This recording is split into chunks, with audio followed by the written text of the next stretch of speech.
రఘురామకృష్ణరాజు గారికి మినిస్ట్రీ రాలా, చంద్రబాబు నాయుడు గారు మంత్రి పదవి ఇవ్వలేదు. ఎందువల్ల రాలేదు అంటే చాలామంది ఆయన నోటి దూల వల్ల రాలేదు అనే అభిప్రాయంతో ఉన్నారు. తెలుగుదేశంలో కూడా కొంతమంది ఆయనకి మంత్రి పదవి చంద్రబాబు నాయుడు గారు ఇవ్వకపోవడం కరెక్టే అనే అభిప్రాయంతో కూడా ఉన్నారు. ఎస్పెషల్లీ ఇటీవల కాలంలో రఘురామకృష్ణరాజు గారు మాట్లాడే మాటలను బట్టి. మొదటి నుంచి కూడా రఘురామకృష్ణరాజు గారి వ్యవహారంలో చంద్రబాబు గారు ఆచితూచి వ్యవహరించారు. మీరు సీటు విషయం నుంచి తీసుకోండి, అలాగే పార్టీలో చేర్చుకునే విషయంలో కూడా అంతే. ఇప్పుడేమో పదవి ఇచ్చే విషయంలో. దీనికి కారణం ఏంటి? రాజుగారి వైఖరి, ఆయన వ్యవహార శైలి చాలా వరకు కాంట్రావర్షియల్, వివాదాస్పదంగా ఉంటుంది. అప్పట్లో ఏమైంది? టీడీపీ జనసేన పార్టీలు నరసాపురం సీటు వదిలేస్తే బీజేపీ నుంచి నేను తెచ్చుకుంటాను అన్నట్టుగా మాట్లాడారు. ఆ రెండు పార్టీలు కూడా నరసాపురం సీట్ను వదిలేసినాయి, కానీ ఆయన తెచ్చుకోలేకపోయారు. అంటే అర్థం ఏంటి? బీజేపీ వాళ్ళు ఆయన నమ్మలేదని కానీ, లేక బీజేపీ వాళ్ళు ఆయన తమ పార్టీలో చేర్చుకోవడానికి ఇష్టపడలేదని కానీ అర్థం. అప్పుడు చంద్రబాబు నాయుడు గారే బీజేపీ వాళ్ళకి నచ్చజెప్పి తనకి నరసాపురం ఎంపీ సీట్ ఇప్పించాలి అన్నట్టుగా రాజుగారు వ్యవహరించారు, మాట్లాడారు. అయితే సహజంగానే అది అంత ఈజీ కాదు.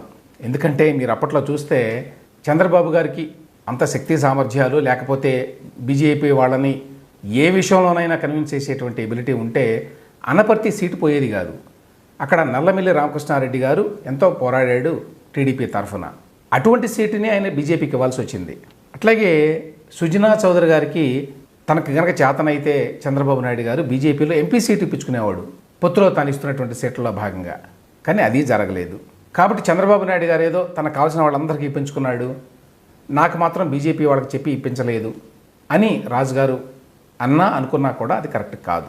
కానీ ఇంతలోనే రాజుగారు చంద్రబాబు నాయుడు గారి మీద కామెంట్ చేయడం మొదలుపెట్టారు. అప్పట్లో అంటే సీటు రాకుండా కొంతకాలం పాటు ఒక స్తంభన ఏర్పడింది రాజుగారి విషయంలో. ఆ టైంలో బీజేపీని మరి నా విషయంలోనే కన్విన్స్ చేయలేకపోతే ఇక జగన్మోహన్ రెడ్డిని కట్టడి చేసే విషయంలో, లేకపోతే రాష్ట్రానికి సంబంధించిన మిగతా విషయాల్లో, రాష్ట్రానికి కావాల్సిన ప్రయోజనాలు తీసుకురావడంలో ఢిల్లీ నుంచి చంద్రబాబు నాయుడు గారు బీజేపీ అధిష్టానాన్ని ఎట్లా కన్విన్స్ చేస్తారు అన్నట్టుగా మాట్లాడారు రాజుగారు అప్పట్లో. అంటే ఒక రకంగా చంద్రబాబు నాయుడు గారి సమర్థతని ప్రశ్నించినట్టుగా మాట్లాడారు.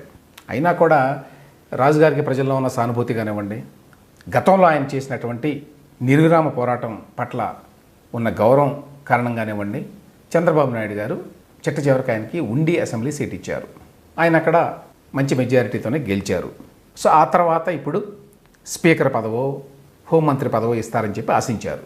చాలామంది తెలుగుదేశం అభిమానులు, ఇతరులు కూడా, న్యూట్రల్ పీపుల్ కూడా రాజుగారికి అటువంటి పదవి ఇవ్వాలని కోరుకున్న మాట వాస్తవం.